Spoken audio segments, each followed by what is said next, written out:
नमस्कार, स्वागत है आप सबका दिन भर की तमाम बड़ी और अहम खबरों के साथ। मैं हूं कवींद्र। शुरुआत हेडलाइन से।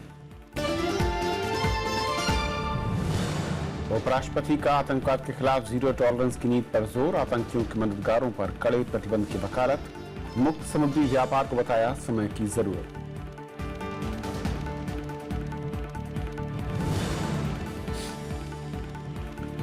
मछुआरे की हत्या पर भारत की कड़ी आपत्ति, राजनीतिक दलों और मछुआरा संगठनों ने की घटना की निंदा, श्रीलंका सरकार ने दिया जांच का भरोसा।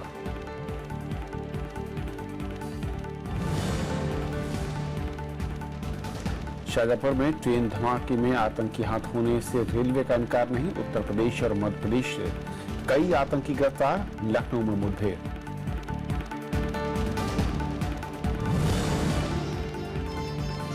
नक्सलियों की मदद के आरोप में डीयू प्रोफेसर साईं बाबा समेत 6 दोषी करार, 5 को उम्र कैद, 1 को 10 साल की कैद, राष्ट्र विरोधी कार्रवाई के तहत सजा।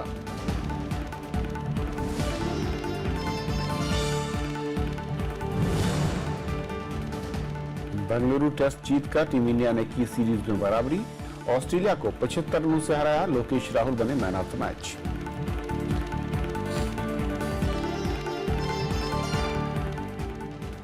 और आइए देखते हैं पहली खबर।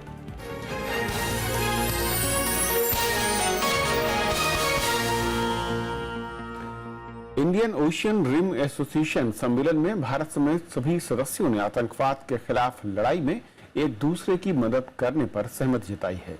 साथ ही इस बारे में खुफिया जानकारी भी साझा करने का फैसला लिया गया। सम्मेलन को संबोधित करते हुए उपराष्ट्रपति ने कहा कि आतंकवादियों का मदद करने वालों पर कड़ी पाबंदी लगाई जानी चाहिए। साथ ही उन्होंने मुक्त समुद्री रास्ते को वक्त की जरूरत भी बताया। जकार्ता में इंडियन ओशियन रिम एसोसिएशन सम्मेलन में उपराष्ट्रपति मोहम्मद हामिद अंसारी ने आतंकवाद के खिलाफ जीरो टॉलरेंस की नीति पर जोर दिया। उन्होंने कहा कि आतंकवाद बढ़ावा देने वाले देशों को अलग थलग किया जाना चाहिए और आतंकियों को मदद करने वालों पर कड़े प्रतिबंध लगाने की जरूरत है। उपराष्ट्रपति ने कहा कि IORA सदस्यों को आतंकियों से जुड़ी खुफिया जानकारी बांटने और साइबर सुरक्षा के मसले पर एक दूसरे की मदद करनी चाहिए। उपराष्ट्रपति ने क्षेत्रीय शांति और समुद्री सुरक्षा के लिए जकार्ता सहमति पत्र को मील का पत्थर करार दिया। उन्होंने कहा कि हिंद महासागर क्षेत्र की खुशहाली के लिए मुक्त व्यापार और समुद्री रास्ते हमारी अनिवार्य जरूरत है और सभी को इसका सम्मान करना चाहिए। उपराष्ट्रपति ने आपसी विकास के लिए IORA सदस्यों के उपलब्ध संसाधनों को ध्यान में रखकर सहयोग की व्यवस्था बनाने पर जोर दिया। इंडियन ओशियन रिम एसोसिएशन सम्मेलन में जकार्ता सहमति पत्र को भी मंजूरी दी गई। इसमें सदस्य देशों के बीच समुद्री सहयोग, आतंकवाद के खिलाफ साझा प्रयास, आर्थिक सहयोग और महिला सशक्तिकरण से जुड़े 4 समझौते शामिल हैं। menciptakan Samudra Hindia sebagai kawasan yang aman dan damai, dan para pemimpin juga memiliki komitmen tinggi untuk menghormati hukum internasional termasuk UNCLOS। Indian Ocean Rim Association में हिंद महासागर क्षेत्र में आने वाले 21 देश शामिल हैं। Bharat, Bangladesh, Iran, Sri Lanka, Malaysia, Singapore, Thailand और इंडोनेशिया शामिल हैं। इसके अलावा अमेरिका, ब्रिटेन, चीन, फ्रांस, जर्मनी समेत 7 डायलॉग पार्टनर हैं। अपर्णा पारेख के साथ ब्यूरो रिपोर्ट, राज्यसभा टीवी। जिस तरीके से सम्मेलन हुआ है और जहां पर उपराष्ट्रपति ने जो साफ कहा कि आतंकवाद के खिलाफ इन देशों को न सिर्फ एकजुट होना होगा बल्कि उनके खिलाफ पाबंदी लगानी होगी। और दूसरी अहम बात, मुक्त व्यापार क्षेत्र की बात की गई है। असल में मायने क्या रखते हैं ये बयान, और जिस फोरम पर ये बात हुई है उन देशों के नजरिए से समझें तो फिर आगे किस तरीके से रणनीति बनती हुई नजर आएगी। इस पर हमारे साथ बातचीत करने के लिए पूर्व राजदूत शीलकांत शर्मा साहब हैं, जिसे समझेंगे कि असल में इस पूरे फोरम में जो बातें कही गई हैं ये कितनी अमल में आती हैं और किस तरीके से इसे हम आगे रोड मैप के तौर पर देख सकते हैं। सर, स्वागत है आपका।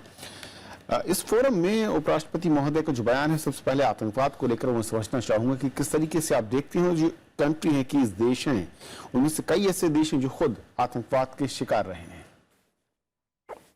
ये जो फोरम है 21 देशों का है ये एक पहला है जो मीडियम पावर्स का इनिशिएटिव है। इसमें जो मेंबर्स हैं उसमें जो मीडियम पावर्स हैं वो हैं भारत है, इंडोनेशिया है जी, ऑस्ट्रेलिया है, सिंगापुर है। ये जो और बड़े जो कंट्रीज हैं जो P5 के लोग हैं वो सिर्फ डायलॉग पार्टनर बन के आए हैं, चाइना, रशिया, USA।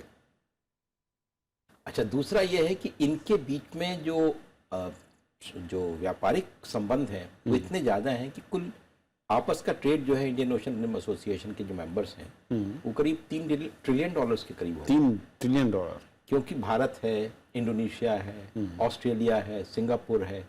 इनका खुद का ट्रेड, भारत का ये जो ट्रेड है वो करीब $800 बिलियन है, ऑस्ट्रेलिया का है। तो इनका जो वर्ल्ड ट्रेड है उसको अगर आप जोड़ लें तो काफ़ी ज़्यादा है। तीसरी बात यह है कि ये इंडियन ओशन जो है उसके जो सामरिक और उसकी जो सामुद्रिक व्यवस्था है उस पर आधारित है। ये इनका सारा व्यापार और ये सदियों से चल रहा है। और ये इंडियन ओशन के जो लिटल स्टेट्स हैं इनमें अब आप कहानियां जो हैं वो इतिहास से हैं कि कैसे धाव चला करते थे भारत के दक्षिण से और कैसे वो अरब कंट्रीज में जाते थे, कैसे साउथ अफ्रीका में, मतलब अफ्रीका के नीचे जाते थे। तो ये जो पूरा एक कल्चरल एक धरोहर है, इस सब को देखते हुए 20 साल पहले 1900 आई थिंक 90 के दशक में जी ये सब शुरू किया गया। तो इन 20 सालों में अब ये जो हाल के सालों में काफी इसमें स्पीड आई है। जब भारत ने इसको चेयर किया था, उसके बाद फिर ऑस्ट्रेलिया ने इसको चेयर किया और अब जकार्ता इंडोनेशिया के पास इसकी चेयरमैनशिप आई है। फिर आप देखें कि जकार्ता में जो IORA कॉन्कॉर्ड हुआ है वो बड़ा इंपॉर्टेंट दस्तावेज है और उसका उल्लेख हमारे उपराष्ट्रपति ने अपने भाषण में भी किया है।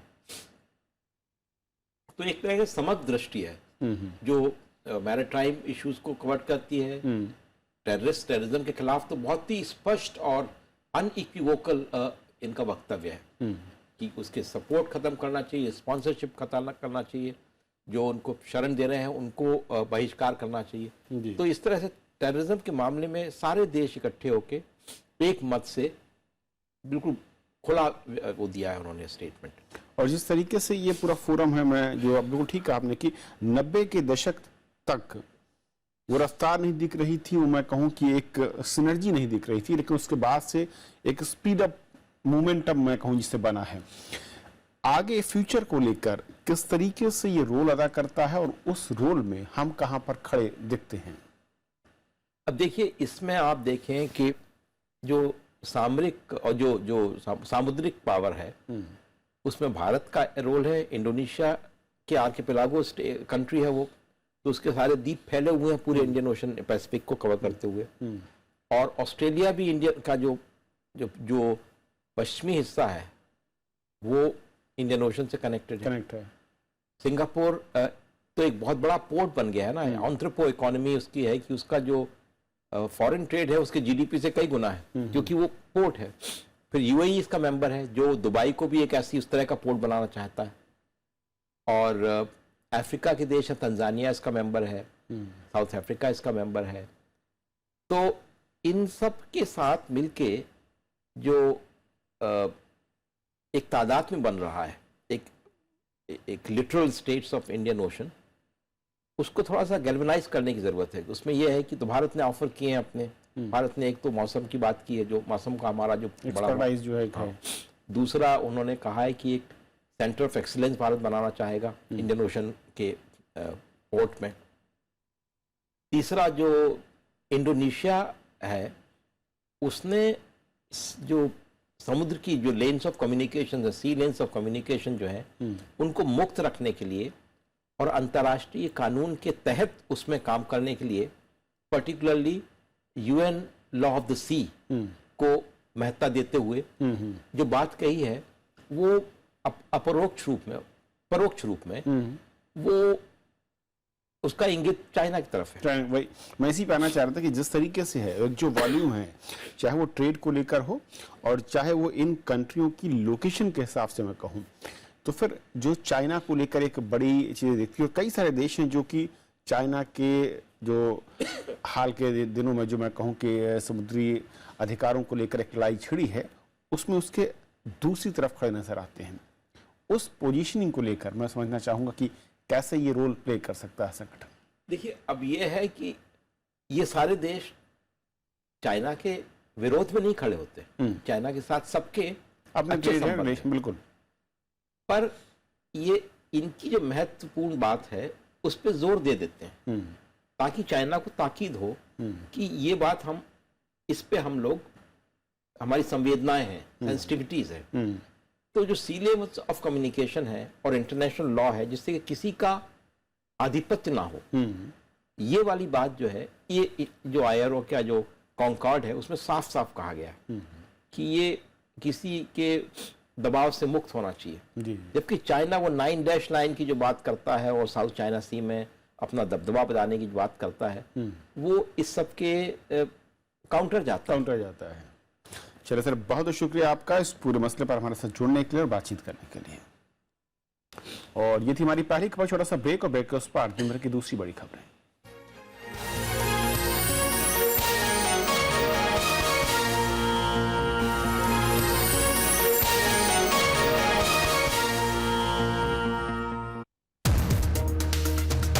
ट्रैवल बैन ऑर्डर पर डोनाल्ड ट्रंप का हस्ताक्षर। 6 मुस्लिम देशों के नागरिकों के प्रवेश पर रोक। पहले से वैध वीजा पर प्रतिबंध नहीं। देखिए देश देशांतर, रात 8:30 बजे।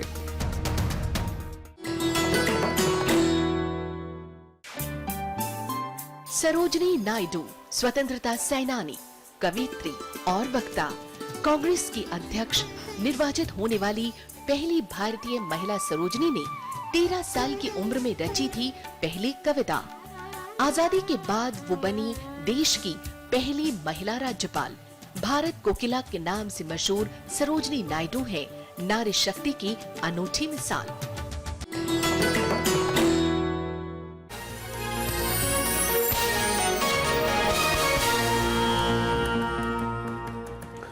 उत्तर प्रदेश में 7वें दौर की 40 सीटों और मणिपुर के दूसरे दौर की 22 सीटों के लिए कल मतदान होगा। चुनाव आयोग ने शांतिपूर्ण मतदान के लिए सभी तैयारियां पूरी कर ली हैं। उत्तर प्रदेश में पिछले 1 महीने से ज्यादा समय से विधानसभा के लिए जारी चुनाव प्रचार सोमवार शाम थम गया। आखिरी दौर में 7 जिलों की 40 सीटों पर 535 उम्मीदवार मैदान में हैं, जिनमें बीएसपी सभी 40 सीटों पर मैदान में है। बीजेपी 32, समाजवादी पार्टी 31, आरएलडी 21 और कांग्रेस 9 सीटों पर मैदान में है, जबकि 139 सीटों पर निर्दलीय भी खड़े हैं। सबसे ज्यादा 24 उम्मीदवार वाराणसी कैंट में आमने सामने हैं, जबकि सबसे कम 6 उम्मीदवार केराकाट सीट पर हैं। मणिपुर में भी दूसरे दौर के लिए 22 सीटों पर 8 मार्च को मतदान होना है। इनमें ज्यादातर सीटें पहाड़ी इलाकों की हैं। मैदान में कांग्रेस, बीजेपी, एनपीएफ और वाम दलों समेत कुल 98 उम्मीदवार दावेदारी पेश कर रहे हैं। इस दौर में कांग्रेस नेता और मुख्यमंत्री एबोवी सिंह सबसे अहम उम्मीदवार हैं, जो कि थौबल सीट से मैदान में हैं। यहाँ इरोम शर्मिला उन्हें टक्कर दे रही हैं।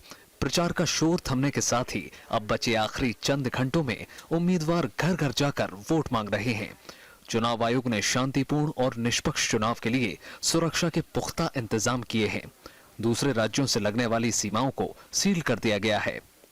अखिलेश सुमन के साथ ब्यूरो रिपोर्ट, राज्यसभा टीवी। मुख्यमंत्री अखिलेश यादव ने लखनऊ में दावा किया कि उन्होंने वाराणसी समेत तमाम धार्मिक शहरों को 24 घंटे बिजली मुहैया करवाई है। प्रधानमंत्री पर अपने संसदीय क्षेत्र की अनदेखी का आरोप लगाते हुए मुख्यमंत्री ने कहा कि वाराणसी में अगर कुछ काम किया होता तो चुनाव में प्रधानमंत्री को इतनी मेहनत नहीं करनी पड़ती। इससे पहले उन्होंने अंबेडकर नगर के आलापुर में चुनावी जनसभा को संबोधित किया। उन्होंने बीजेपी के 3 साल और यूपी में उनके शासन के सालों पर खुली चर्चा की बीजेपी को चुनौती भी दी। जैसे उन्होंने अपना रिलीजियस टाउन बनाया, अगर 5% भी वैसा वाराणसी किसी कोने में बन जाता तो मैं शायद ये बात कहता कि हाँ काम शुरू हो गया है। मैं तो कहूंगा सरकार समाजवादी वाली बनने जा रही है। प्रधानमंत्री जी क्योटो का पूरा डीपीआर लेकर के आ जाएं, हमारी मदद करें। आने वाले समय में जिस हिस्से से कहेंगे उत्तर प्रदेश की सरकार सहयोग कर करके वाराणसी को क्यूटो बनाने का काम करेगी। कांग्रेस उपाध्यक्ष राहुल गांधी ने आज दिल्ली के रामलीला मैदान में कांग्रेस कार्यकर्ता सम्मेलन को संबोधित किया। दिल्ली नगर निगम चुनाव को देखते हुए इस सम्मेलन का आयोजन किया गया है, जिसमें दिल्ली कांग्रेस के बूथ स्तर के कार्यकर्ता शामिल हुए। कांग्रेस को एमसीडी चुनाव में बीजेपी के साथ आम आदमी पार्टी से टक्कर मिल सकती है। एमसीडी की स्थिति में सुधार लाने और दिल्ली के लोगों को बेहतर सुविधा देने के वादे के साथ प्रदेश कांग्रेस ने चुनाव से पहले ब्लूप्रिंट लॉन्च किया। हमारी सरकारें बनती हैं तो एक व्यक्ति की सरकारें नहीं बनती हैं। हमारी सरकारों में हिंदुस्तान के हर व्यक्ति की आवाज गूंजती है। प्रधानमंत्री नरेंद्र मोदी 2 दिन के गुजरात दौरे पर हैं। उन्होंने दाहिज में ओएनजीसी के एक पेट्रोकेमिकल प्लांट का उद्घाटन किया। भरूच में उन्होंने नर्मदा नदी पर बने देश के सबसे लंबे केबल ब्रिज का उद्घाटन और बसपोर्ट की आधारशिला भी रखी। इस मौके पर पीएम मोदी ने कहा कि गुजरात में 12,000 करोड़ रुपए के निवेश से 8 राजमार्गों को राष्ट्रीय राजमार्गों में बदला जाएगा। उन्होंने कहा कि उनकी सरकार बनने के बाद रोजाना 22 किलोमीटर हाईवे का निर्माण हो रहा है। उन्होंने बताया कि निवेश और रोजगार उनकी सरकार की प्राथमिकता है। श्रमिकों की सुविधा के लिए, जॉब मार्केट के विस्तार के लिए सरकार लगातार कोशिश कर रही है। उद्योगों में निवेश आकर्षित करने के साथ साथ कौशल विकास के लिए भी भगीरथ प्रयास किए जा रहे हैं। मध्य प्रदेश के शाजापुर में भोपाल उज्जैन पैसेंजर ट्रेन में आज सुबह धमाका हुआ। मध्य प्रदेश पुलिस ने इसे आतंकी वारदात करार दिया और इस मामले में होशंगाबाद के पिपरिया से 3 संदिग्धों को गिरफ्तार भी किया गया। ट्रेन धमाके में 8 से ज्यादा लोग घायल हुए। घायलों में कई की हालत गंभीर है और घटना की सूचना के बाद रेलवे पुलिस और बम निरोधक दस्ता मौके पर पहुंचा। रेलवे सुरक्षा बल, एटीएस और फॉरेंसिक एक्सपर्ट जांच में जुटे हैं। मध्य प्रदेश सरकार ने गंभीर रूप से घायलों को 50,000 और आंशिक घायलों को 25,000 के मुआवजे का ऐलान किया है। इनपुट के आधार पर कार्रवाई की गई थी, जिसमें अभी 3 लोगों को डिटेन किया गया है। उनसे हुई प्रारंभिक पूछताछ के अनुसार वे 3 उसमें इन्वॉल्व थे। ये एक आईडी है और आईडी हमेशा ही एक टेरर अटैक रहेगा। इधर लखनऊ के बाहरी इलाके में एक घर में छिपे संदिग्ध आतंकवादी और पुलिस के बीच मुठभेड़ हुई। उत्तर प्रदेश पुलिस के वरिष्ठ अधिकारी दलजीत चौधरी ने कहा कि पड़ोसी राज्य और खुफिया एजेंसियों से मिले इनपुट के आधार पर यह कार्रवाई की गई है। उनके मुताबिक एक संदिग्ध को कानपुर में पकड़ा गया है। पुलिस के ये भी बताया है कि संदिग्ध का नाम सैफुल्ला है और इसके आईएसआई के साथ संबंध होने का शक है। निश्चित रूप से इनके मोटिव बहुत नेक नहीं थे और क्या जो हमारे पास खबरें आ रही हैं या हमारे पास जो इन्फॉर्मेशन इनपुट्स हैं वो इनसे पूछताछ करेंगे जब हम गहनता से, तो वो क्या कितना कुछ तस्दीक होकर निकल के आता है, वो एक चीज देखने की है। महाराष्ट्र की गढ़चिरौली कोर्ट ने दिल्ली विश्वविद्यालय के प्रोफेसर जीएन साई बाबा समेत 6 लोगों को माओवादियों से संपर्क रखने का दोषी करार दिया है। अदालत ने प्रोफेसर जीएन साई बाबा समेत 5 लोगों को देश के खिलाफ साजिश रचने और विभिन्न धाराओं के तहत दोषी बताते हुए आजीवन कारावास की सजा सुनाई। इसके अलावा कोर्ट ने विजय तिर्की को 10 साल की सजा सुनाई है। रामलाल आनंद कॉलेज के प्रोफेसर जीएन साई बाबा फिलहाल जमानत पर हैं।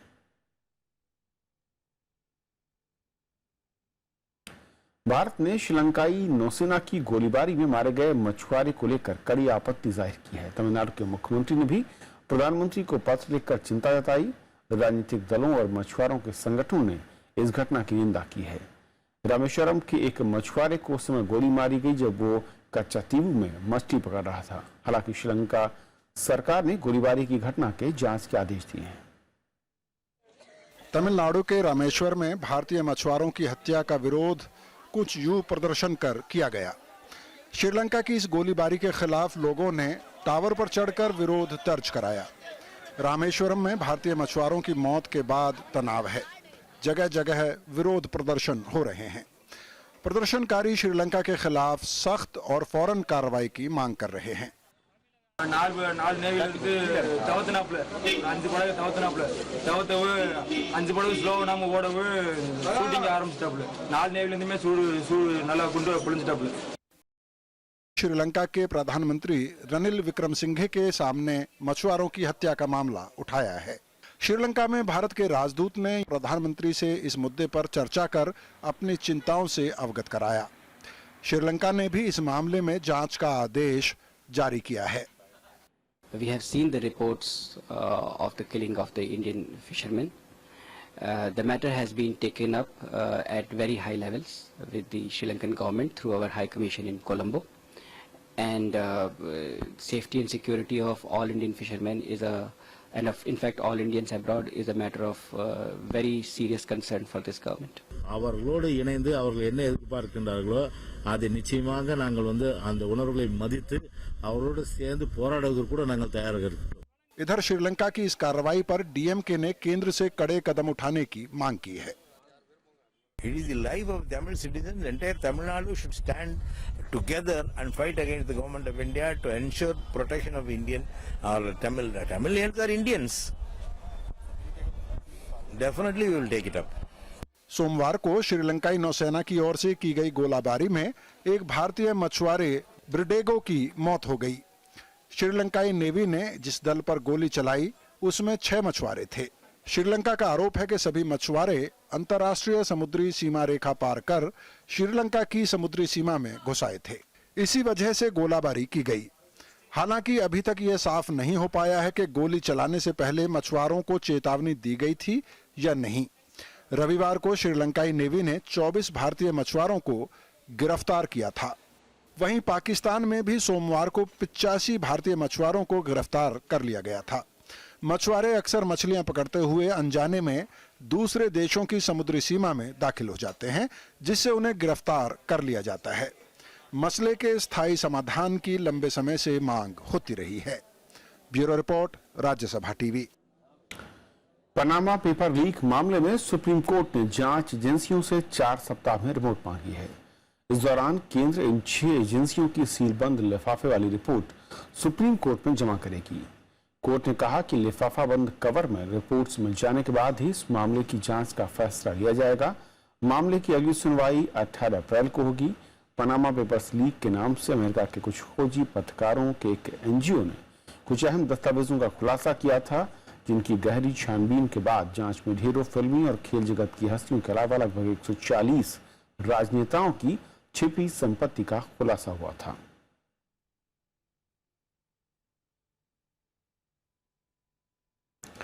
बेंगलुरु टेस्ट मैच में आर अश्विन की फिरकी के दम पर भारत ने रोमांचक मुकाबले में ऑस्ट्रेलिया को 75 रन से हरा दिया।